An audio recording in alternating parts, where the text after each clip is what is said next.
gusta, si quiere orar. Amén. Bueno, buenas noches. Vamos a orar para dar inicio. Padre bendito Señor, te damos las gracias por la bendición que nos das de estar acá esta noche. Gracias, Padre, por este espacio que tú permites que se abra para la predicación de tu palabra, para la exposición del Evangelio. Que la honra y la gloria sean para ti en todo, Padre. Ilumíname, Señor. Dame sabiduría. Permite que sea tu palabra, Señor, la que convenza en esta noche, Señor. Y sea el Espíritu Santo que convenza de pecado, de justicia y juicio. Que la honra y la gloria sean para ti en el nombre de Jesús. Amén. Amén. Bueno, como todos saben, ¿verdad? Estamos repasando las doctrinas de la gracia.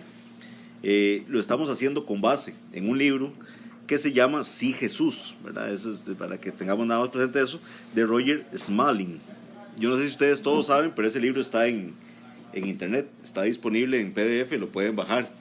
Sí Jesús es el nombre, es el título del libro y es un acróstico. ¿Se acuerdan lo que es un acróstico? Es que con la primera letra de cada una de las palabras que conforman el título se van a desarrollar los capítulos, o digamos los temas que se dan en el libro.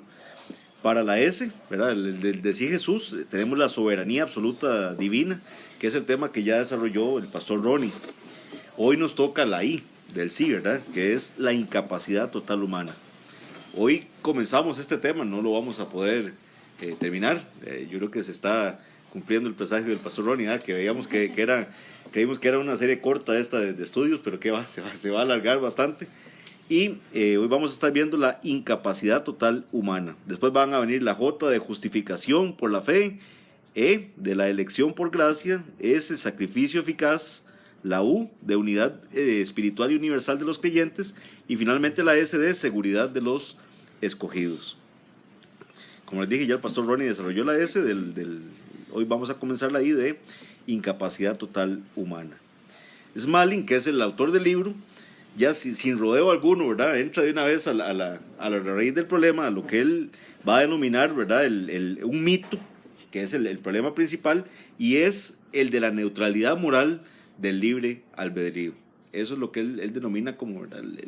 Ese problema total de creer que tenemos o poseemos un libre albedrío con una neutralidad moral. Esta sostiene que el pecador tiene una posición neutral entre lo bueno y lo malo. Esa es la creencia de la neutralidad moral del libre albedrío.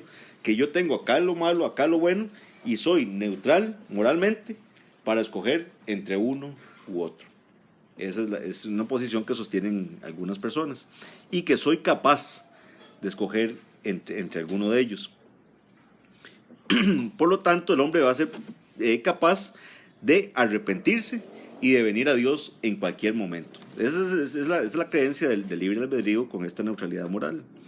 Solo para que lo tengamos ahí también presente, porque a veces hablamos o repetimos palabras y no sabemos qué significan. Albedrío viene del latín arbitrium, y lo que significa es voluntad o autonomía de una persona. Entonces, si decimos libre, es la libre autonomía o la libre voluntad de una persona. El problema viene en que ese libre como tal sí puede significar diversas cosas. Puede significar capacidad, puede significar permiso, también puede significar neutral. Entonces, viéndolo así, porque recuerden que nuestra confesión de fe no niega la existencia del libre albedrío, ¿verdad? El problema es este entendimiento del libre albedrío como una neutralidad moral. Entonces, bíblicamente podríamos ver que sí existe un libre albedrío, podríamos verlo en el derecho que tiene una persona de escoger lo bueno. O sea, ustedes, si lo vemos, la gente tiene el derecho de escoger, está ahí, la posibilidad existe real, de que tiene el derecho de hacerlo. Hay un libre albedrío de escoger entre cosas que son moralmente neutras. Como que, por ejemplo, yo escogí en la mañana qué medias me ponía, qué zapatos escogía. Todas esas cosas son decisiones, porque la gente que está en contra de nuestras doctrinas de la gracia utiliza una serie de argumentos y dice, ay, qué barbaridad, entonces que usted estaba predestinado a que escogiera las medias tal y tal. Entonces te empiezan a hacer burla de todos estos argumentos, porque ellos dicen que entonces nosotros pintamos al ser humano como un robot, ¿verdad? Que no tiene libertad de escoger entre ciertas decisiones. Puede escoger, dice, entre ciertas acciones exteriormente buenas o malas, como el dar una caridad. Hay gente que independientemente de quién sea, usted llega y ve gente en los carros bajando la ventana y dándole una moneda a alguien ahí que está pidiendo. O sea, el ser humano es capaz de tomar una decisión como esa. Y existe la capacidad de cumplir ciertas actividades o devociones religiosas también. Porque hace poco fuimos testigos de unas grandes caminatas, ¿verdad? Gente peregrinando hacia Cartago, ¿verdad? ¿Por qué? Porque ellos decidieron hacerlo, caminar tomando una decisión religiosa, ¿verdad? De hacer un peregrinaje como ese. Igualmente muchas personas asistirán a los cultos, inclusive de iglesias sanas, como un mero decidir ir a la congregación, casi que como un deber. ¿Cómo no lo vemos desde un punto de vista bíblico? No entendemos el libre albedrío como un poder inherente en el hombre para arrepentirse y venir a Cristo. Ahí es donde nosotros vamos a chocar directamente con esta posición de libre albedrío moralmente neutro o con neutralidad moral. El hombre no es capaz de arrepentirse y venir a Cristo por sí mismo. No existe para nosotros esa neutralidad moral, o sea, que el hombre está neutralmente ahí, puro, ¿verdad? Entonces yo tengo toda la posibilidad de escoger o lo bueno o lo malo. Entonces vamos a empezar a estudiar un poquito ya a profundidad las bases de esta doctrina, de la doctrina de la incapacidad total del hombre, que es la que estamos viendo esta noche. El entender correctamente la doctrina, la incapacidad total humana, golpea directamente el orgullo del cristiano.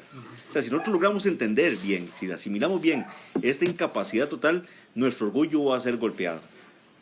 Lejos de lo que hemos sido tildados, ¿verdad? Las personas que confesamos las doctrinas de la gracia, o que adoptamos las doctrinas de la gracia, que nos desenvolvemos en iglesias denominadas calvinistas, que se nos tilda de orgullosos, ¿verdad? Porque dicen que somos los elegidos y todo eso. No, más bien, si entendemos correctamente la incapacidad total humana, nuestro orgullo es directamente golpeado. ¿Por qué? Porque vamos a entender que nosotros no tuvimos nada que ver en eso. O sea, nosotros no pusimos, como decía un pastor, lo único que usted puso en la salvación es su pecado, nada más. Y a la vez le va a dar seguridad al cristiano en su relación con Dios. ¿Por qué le va a dar seguridad? Porque si Dios supera esa resistencia que tiene el ser humano para buscar naturalmente a Dios, entonces nos da también la seguridad de que Él nos preservará, ¿verdad? Para que cuando ya estemos en su reino, a pesar de la corrupción de nuestra carne. Dicho esta breve introducción, ahora sí entremos en materia. Para entender la incapacidad humana, tenemos que entender una serie de temas, de subtemas, dentro de los cuales encontramos el primero, que es el del pecado original. Hay cristianos que no creen, ¿verdad?, en la existencia del pecado original. Otros tienen una definición burda de lo que es el pecado original. Nosotros debemos entender que Adán fue creado con el poder de escoger entre el bien y el mal. Adán sí poseía un libre albedrío. Adán sí tenía, digamos, esa neutralidad para poder decidir hacer el bien o hacer el mal. Pero cuando cae en el pecado, cuando ya cayó, todo su ser se hizo esclavo del pecado, incluyendo su voluntad. Vamos a ir a Romanos capítulo 5. Romanos capítulo 5 nos dice en el versículo 12: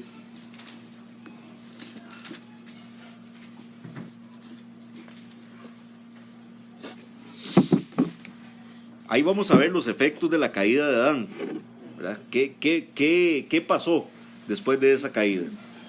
¿Cuál caída? ¿Qué fue lo que pasó en Edén?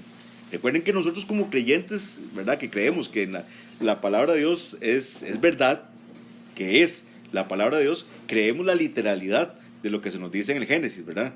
Dios le había ordenado al hombre no comer del fruto del árbol que estaba ahí, de la ciencia del bien y del mal. El hombre descuidó su obligación, no instruyó correctamente a su mujer, fue engañada por la serpiente, la mujer comió del fruto y le dio también a su marido. Entonces, Adán pecó. Al entrar el pecado en el mundo, ya se cae esa libre voluntad que tenía el hombre de escoger entre el bien y el mal. Dice Romanos capítulo 5, versículo 12. Dice: por tanto, como el pecado entró en el mundo por un hombre, y por el pecado la muerte, así la muerte, ¿qué? Dice, pasó a todos los hombres. Con la caída de Adán, toda la humanidad fue afectada. Y dice, así la muerte pasó a todos los hombres por cuanto todos pecaron. Dice el versículo 17, ahí mismo, y 17-19 dice, pues si por la transgresión de uno solo, reinó la muerte, o sea, ya esta es una afirmación, por la transgresión de Adán, reinó la muerte. Adán es ese representante de la humanidad.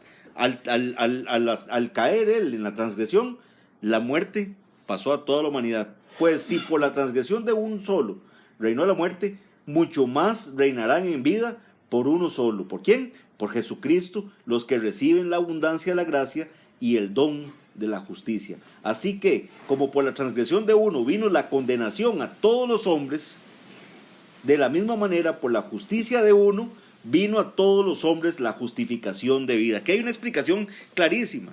Nosotros no somos salvos por nuestras justicias, somos salvos por la justicia de Cristo. Y esa justicia de Cristo dice, vino a todos los hombres. Dice, porque así como por la desobediencia de un hombre, los muchos fueron constituidos pecadores, así también por la obediencia de uno, los muchos serán constituidos justos. Entonces nos queda claro, la caída de Adán afectó a toda la humanidad. En Adán todos somos pecadores. En Cristo, cuando por la misericordia del Señor somos salvos y unidos a Cristo, somos hechos justos, somos declarados justos, no por nuestras justicias, sino por las justicias de Cristo. Esa declaración de justicia es una declaración judicial. Es como cuando a alguien lo pronuncian inocente, es declarado justo. Somos justificados.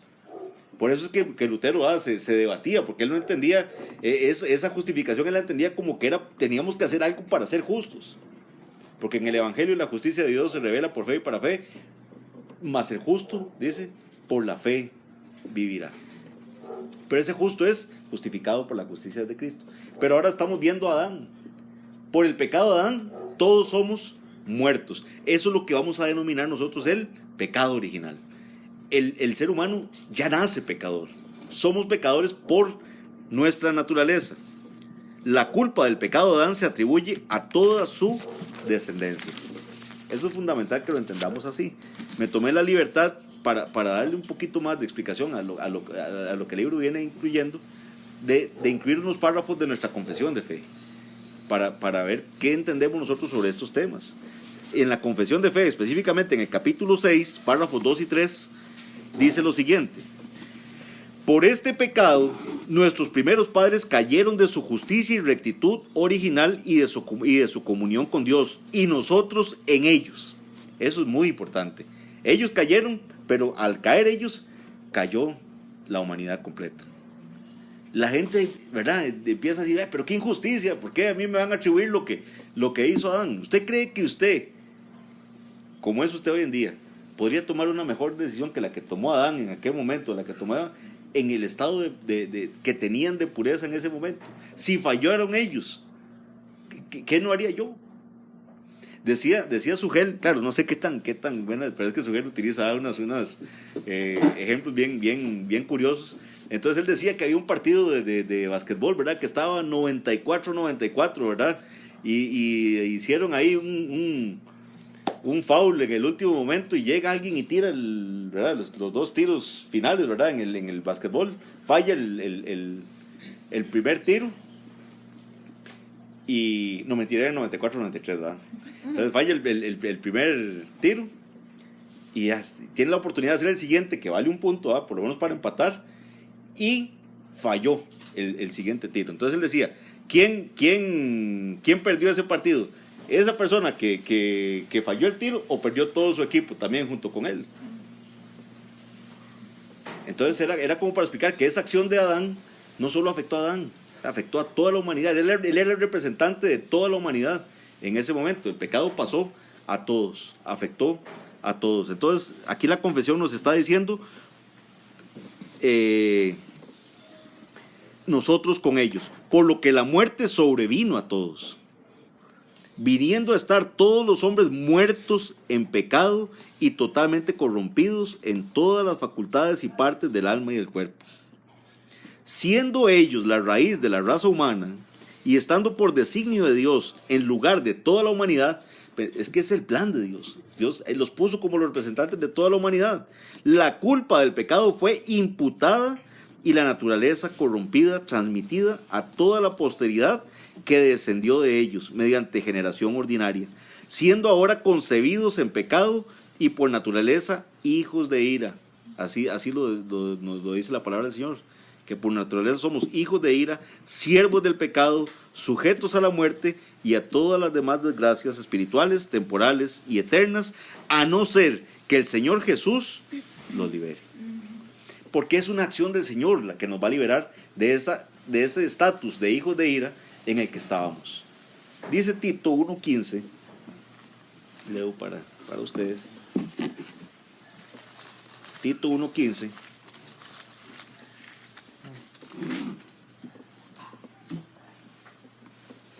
Todas las cosas son puras para los puros, mas para los ¿qué? Los corrompidos e incrédulos nada les es puro, pues hasta su mente y su conciencia están corrompidas. Ese era el estatus de nosotros antes de Cristo. Nuestras mentes estaban corrompidas. Éramos impuros. ¿Por qué? Porque el peligro está en cuando yo creo que sí, impuro puede ser otro, pero yo no era tan impuro, ¿ah? O yo no estaba tan mal como otros. Por lo tanto, y aquí viene una frase que se usa mucho, ¿verdad? En predicaciones, y ahí estaba en el libro, dice, por lo tanto, dice, se puede afirmar que el hombre peca, dice, porque es pecador. Y no que es pecador porque peca. Vean, repito nuevamente, no es un juego de palabras, pero nosotros pecamos porque es nuestra naturaleza. Pecamos porque somos pecadores. No es que somos pecadores porque pecamos. La gente tiende a pensar que mira, era bueno, pero ya pecó, entonces ahora sí es pecador. No, esa persona va a pecar porque ya intrínsecamente es un pecador. Estábamos viendo el tema del pecado original. Más adelante vamos a volver un poquito sobre nada más para que los tengan ahí en mente. Son temas que tenemos que tener claro dentro de la incapacidad total humana. Otro tema importante es que el corazón gobierna al hombre, no su voluntad. Y ese es un punto interesante en el libro. La voluntad nunca puede ser libre. O sea, el que tiene la concepción de libre albedrío como algo neutro, es como que usted estuviera así, ¿verdad? Y un pronto a otro usted tiene que tomar, mira, ¿qué decido? ¿Hacer algo bueno o hacer algo malo? Entonces, voy a ver para dónde tomo la decisión. Pero el autor del libro va a sostener que no, que vamos a escoger lo que a nosotros por naturaleza nos gusta hacer. Lo que a mí realmente me interesa hacer. Dice acá, Proverbios 4:23, sobre toda cosa guardada, guarda tu corazón, porque de él mana la vida.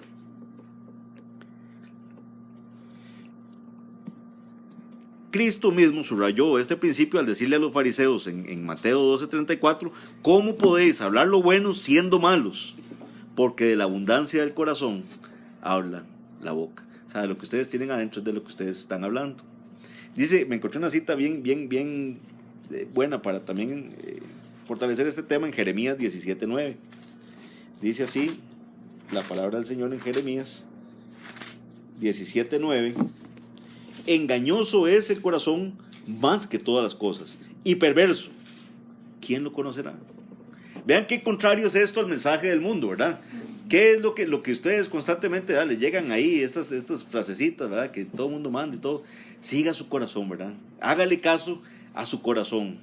El corazón no engaña, ¿verdad? Entonces porque lo que le diga a su corazón, eso es lo que es. Y la palabra de Dios nos dice más bien, engañoso es el corazón, más que todas las cosas y perverso. ¿Quién lo conocerá? Y el hombre constantemente toma decisiones en esta vida basado en su corazón, en sus intereses, en su interior, en lo que realmente es su ser, en su naturaleza. La Biblia enseña claramente que el corazón del hombre lo gobierna. Dice Mateo 15:18 al 19. Pero lo que sale de la boca del corazón sale, y esto contamina al hombre. ¿En qué contexto viene Jesús y dice esto? Recuerden que le estaban criticando que los discípulos no se lavaban las manos antes de entrar a los alimentos. ¿Por qué? Pero no por una cuestión de higiene. La higiene está bien, ¿verdad? Lavarse las manos. Pero lo que ellos entendían era que había contaminación espiritual si comían con manos impuras.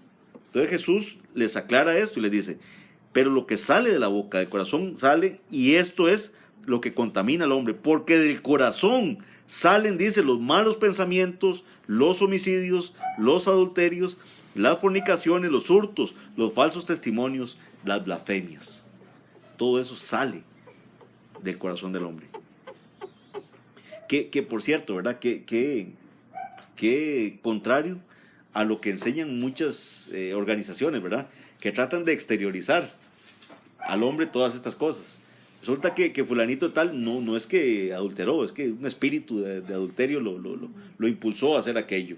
Y no es que está con problemas de bebida no, es que un espíritu de alcoholismo. Entonces tengo que buscar algo que es el que me está provocando aquello. No es que fulanito sea un irrespetuoso con los padres, es que entonces viene la psicología y le empieza a decir, mire, es que usted está haciendo esto porque resulta que usted está traumado por lo que le hizo su papá y lo que le hizo aquí, o los que creen en cadena, mire, es que el abuelito de su abuelito hacía tal cosa y es por eso que usted está haciendo eso. Pero la Biblia me enseña que toda la maldad que el hombre hace sale de su corazón, sale de su propio corazón. El pecador tiene libre albedrío dentro de los límites de su naturaleza. Eso es lo interesante. Yo escojo libremente. O sea, nadie le está poniendo una pistola para pecar. Pero esta persona va a escoger pecar dentro de la naturaleza que tiene. O sea, va a escoger libremente dentro de la naturaleza que tiene. Si su naturaleza es gobernada por el pecado, siempre escogerá el pecado porque el pecado es lo que más le gusta. Ese es el problema. Que la naturaleza de este hombre sin Cristo está dañada. Está dañada, ¿por qué? Por el pecado de Adán, el cual es transmitido a toda la descendencia. Porque en Adán todos heredamos ese pecado. Entonces nuestra naturaleza pecaminosa va a escoger pecar, porque eso es lo que por naturaleza hacemos. Para que cambie de mente, o sea, para que cambie esa forma de escoger, para que cambie mi naturaleza, es preciso que Dios obre un cambio. Dios tiene que venir y hacer un cambio en mi naturaleza para que ya entonces yo no escoja pecar. Para que más bien, si pequé, me duela de que escogí algo en contra de mi naturaleza, que escogí algo que ofende a Dios. Entonces hemos visto así, pinceladas ya de dos temas. Uno del pecado original y el otro es del corazón gobernando el quehacer del ser humano. Ahora entonces viene una pregunta muy interesante que plantea el autor del libro. ¿Estamos muertos o estamos enfermos? ¿Cómo está el pecador? ¿Cuál es la condición del pecador? ¿Es una condición de muerte o es una condición de enfermedad? ¿Por qué el autor plantea esto? Porque él dice que muchos, o sea, y digo muchos porque de verdad es una gran mayoría, no ven al pecador como un muerto. Ven al pecador como un hombre enfermo. Algunas veces enfermo, sí, o algunas veces muy enfermo. Ahí le dan grados de enfermedad. Sin embargo, la Biblia nos plantea otro escenario.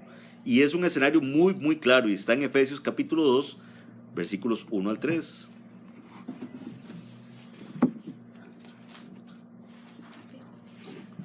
Efesios 2, del 1 al 3. Como les digo, muchos pueden percibirse como pecadores, pero no moralmente muertos. Efesios 2, 1 al 3 nos va a decir: y Él os dio vida a vosotros. El Señor, Dios, nos dio vida. Y Él os dio vida a vosotros cuando estabais como muertos en vuestros delitos y pecados, en los cuales anduvisteis en otro tiempo, siguiendo la corriente de este mundo. ¿Cómo describe acá Pablo el estado de mortandad espiritual? El seguir, el andar ahí en nuestros delitos y pecados, siguiendo la corriente de este mundo, conforme al príncipe de la potestad del aire, el espíritu que ahora opera en los hijos de desobediencia, entre los cuales también todos nosotros vivimos en otro tiempo, en los deseos de nuestra carne y de los pensamientos, y éramos por naturaleza como hijos de ira, lo mismo que los demás. Esa era nuestra condición. Esa era nuestra condición de mortandad espiritual. Muertos. ¿Cómo es un muerto? Una persona incapaz de hacer algo. Recordemos con la resurrección de Lázaro, ¿verdad? La resurrección de Lázaro está puesta ahí, como todos los milagros del Señor, para ejemplificar verdades espirituales, para mostrar el poder que Cristo tenía para hacer cosas que no podían hacer los demás. Cuando llega la hermana de Lázaro y el Señor le dice que su hermano resucitará, ella cree que le está hablando de la resurrección futura. Y dice, sí, yo sé que resucitará en el día postrero. Jesús le dice, yo soy la resurrección y la vida. El que cree en mí, aunque esté muerto, vivirá. Entonces, todo lo que viene después nos va a ejemplificar la salvación. ¿Qué hizo Lázaro para querer vivir? No quería vivir, estaba muerto. Es una acción plena de Cristo donde le dice, Lázaro, ven fuera, ¿verdad? Es la frase. Ven fuera. Lázaro no estaba ahí. Sí, qué ganas de resucitar, ¿verdad? ¿Cómo me encantaría resucitar? Está muerto. Está muerto. Y la descripción del pecador acá, según Efesios, es que estábamos muertos en nuestros delitos y pecados. ¿Y qué hizo el Señor? Nos dio vida. Dice, y Él os dio vida cuando estabais muertos en vuestros delitos y pecados. Los defensores del libre albedrío moral, o sea, el moralmente neutro, ¿verdad? Que es el que estamos viendo. Repito, hay un libre albedrío. Y no sé si les queda claro eso. Yo puedo escoger qué medias me pongo, qué zapatos me pongo, todo. Pero cuando estamos hablando del tema moral, de la búsqueda de Cristo, del acudir al Señor, la voluntad del ser humano está viciada, está dominada por el pecado. Entonces, pero los defensores de que sí, fuimos afectados por el pecado, pero que nuestra voluntad no, o sea, que es como que algo la cubrió, ¿verdad? Para que no fuera afectada por el pecado. Entonces, los defensores de esta posición muy a menudo utilizan la ilustración de hombres gravemente enfermos, ¿verdad? Pero con cierta capacidad de aceptar la medicina. O sea, usted está enfermo, pero yo quiero curarme, ¿verdad? Entonces, sí, hay alguien allá ofreciendo una medicina, sí, yo voy a ir a acudir para que me dé esa medicina porque sí, reconozco que estoy enfermo. Esa es la posición en cómo se plantea el ofrecimiento del Evangelio. Ahora, la pregunta es, ¿son los muertos capaces de resucitarse?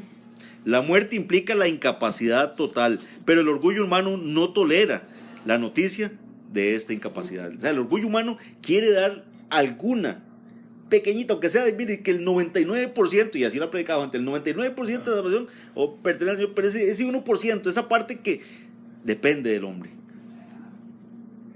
Y dice Romanos 8, 7, vean lo que nos dice acá.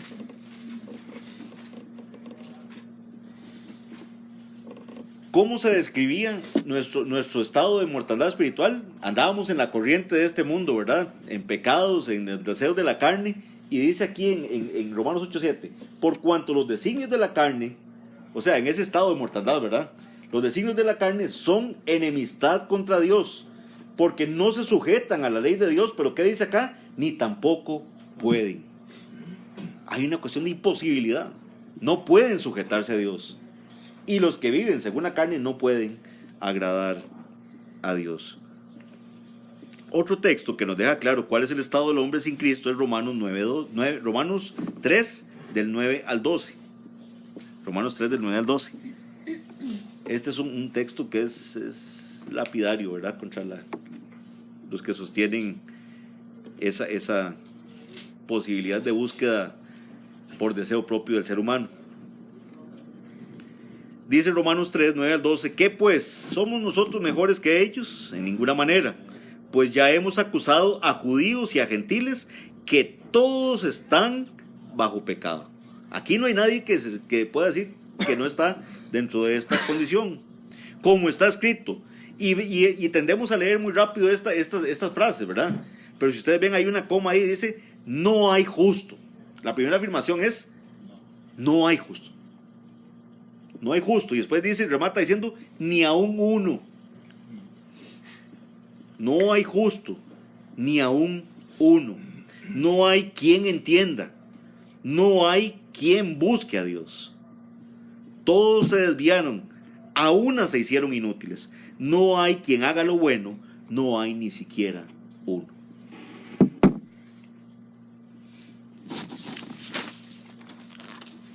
Analicemos estas preguntas que vienen también en el libro a partir de la lectura de este pasaje. Dice el autor, si no hay quien entienda, porque hay dentro de todas estas frases, si no hay quien entienda, ¿puede llegar el pecador por sí solo a entender el evangelio? Me está diciendo, no hay quien entienda. Es más, aquí mismo en este estudio hemos estudiado qué es el evangelio para el no creyente. Locura. Pero es agradó al Señor que los pecadores vean a Cristo a través de la locura de la predicación. Repito, si no hay quien entienda, ¿puede llegar el pecador por sí solo a entender el evangelio?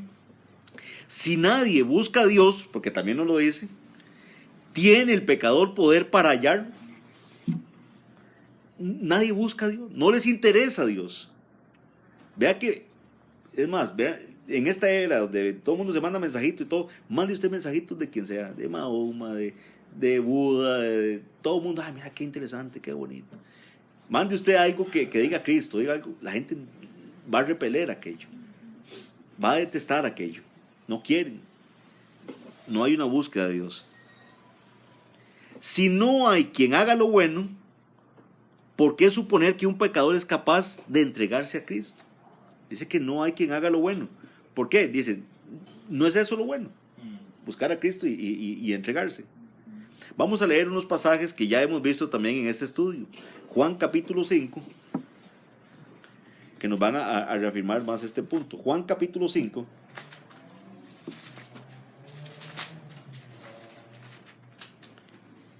versículos 39 y 40 dice, escudriñad las escrituras, porque a vosotros os parece que en ellas tenéis la vida eterna, y ellas son las que dan testimonio de mí. Palabras de Cristo. ¿Y cuáles escrituras estaba hablando Cristo en este momento? Nada más para los que, ¿verdad? Yo sé que aquí todos estamos convencidos de las bondades del Antiguo Testamento, pero aquí está hablando del Antiguo Testamento. Y dice que daban testimonio de él. Y dice escudriñad las escrituras porque ellas son las que dan testimonio de mí. Pero ¿qué dice el 40? Y no queréis venir a mí para que tengáis vida.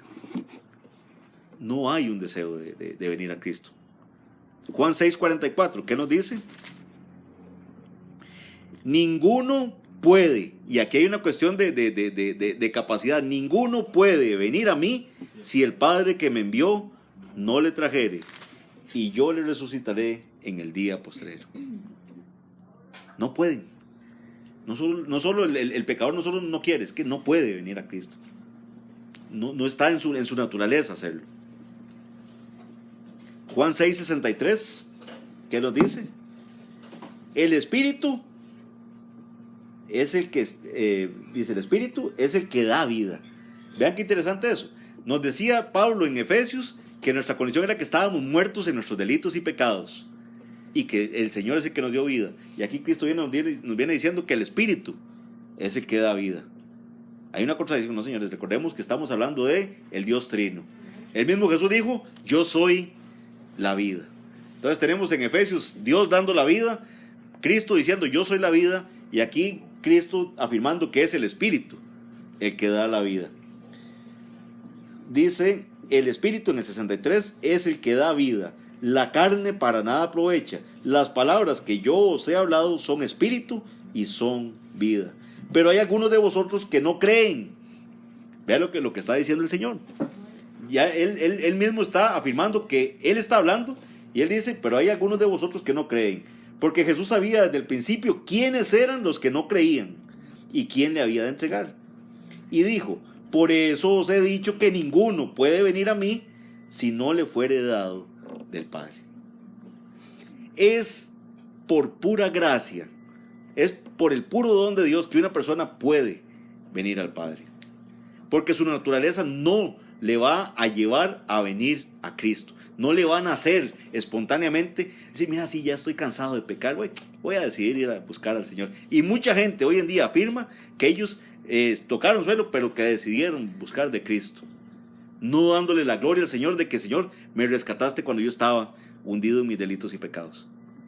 Spurgeon, en una frase, él decía, Señor, te doy gracias porque me trajiste a ti cuando estaba lejos de ti. Y no solo estaba lejos, sino que cada día amaba más la distancia que había entre nosotros. Y es el Señor el que le trajo.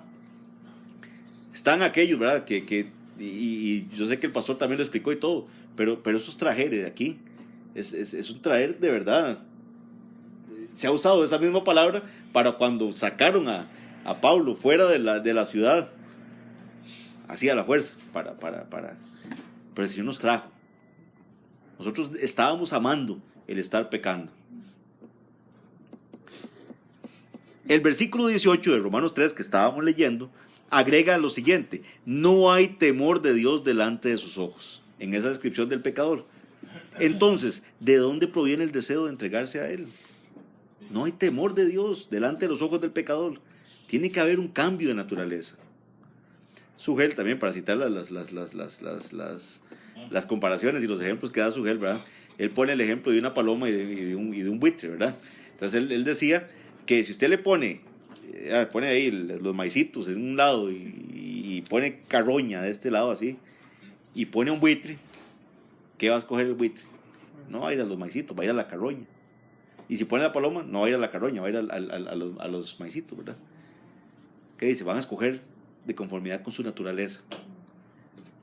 Para que el pecador desee, vea algo deseable a Cristo, tiene que ser cambiada su naturaleza. Eso es algo en lo que nuestro pastor Ronnie va a profundizar en la próxima semana, cuando nos va a ampliar más. Esto es apenas como introductorio al tema, pero sí tiene que quedarnos claro el tema del pecado original, tiene que quedarnos claro el tema de que el corazón del hombre es el que domina las decisiones del pecador, y tiene que quedarnos claro el tema de que estamos muertos en nuestros delitos y pecados y no gravemente enfermos.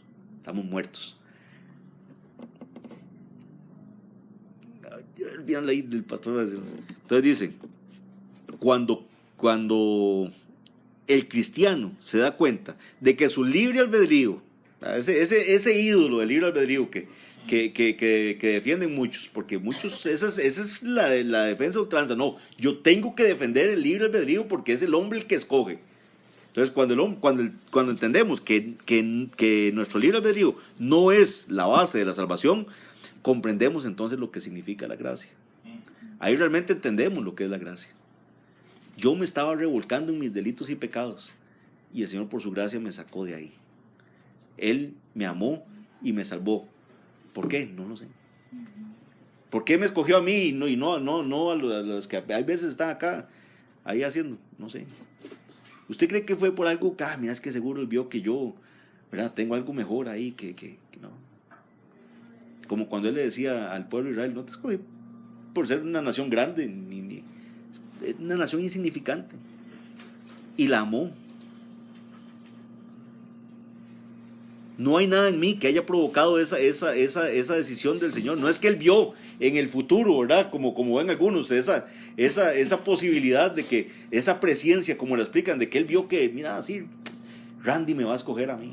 Entonces Randy va a ser un escogido. Porque yo sé que Él, ya lo vi adelante, y sí me va a escoger a mí, ¿no? Nos escogió desde antes de la fundación del mundo. Por el puro afecto de su voluntad nos salvó. No hay sinergismo en la salvación. ¿Qué es el sinergismo? Cuando creemos que Dios hace una parte y yo hago otra, y ahí vamos. Ahí obró la salvación. Es un acto puramente de Dios. La salvación es del Señor. Quiero finalizar esta exposición tan rápida y tan pequeñita, pero con lo que dice nuestra confesión de fe, que usa una amplia base bíblica que ahora se los puedo pasar a los que quieran ahí, y todos tenemos la confesión de fe y ya la hemos leído, espero. Muchas veces en el capítulo 9 en los párrafos 3 y 4, dice lo siguiente: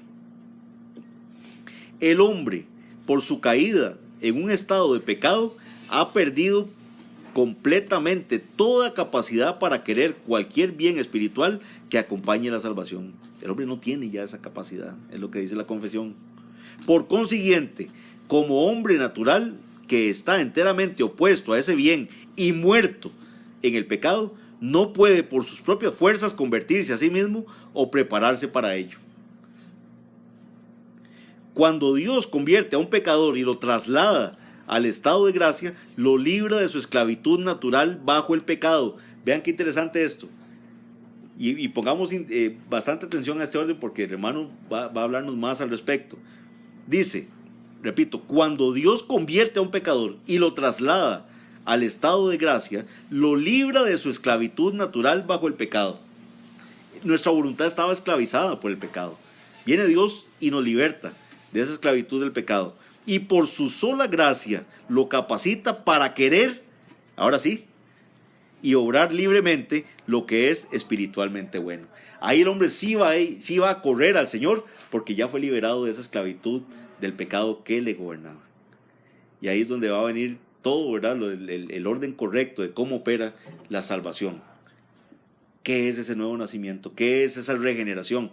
Lo vamos a ver en la próxima lección.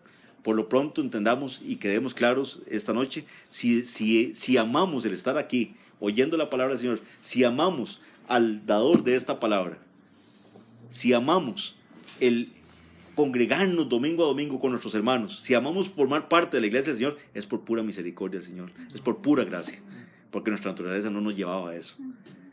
No es que poco a poco fui buscando al Señor y caminé y ahora he logrado estar acá. No.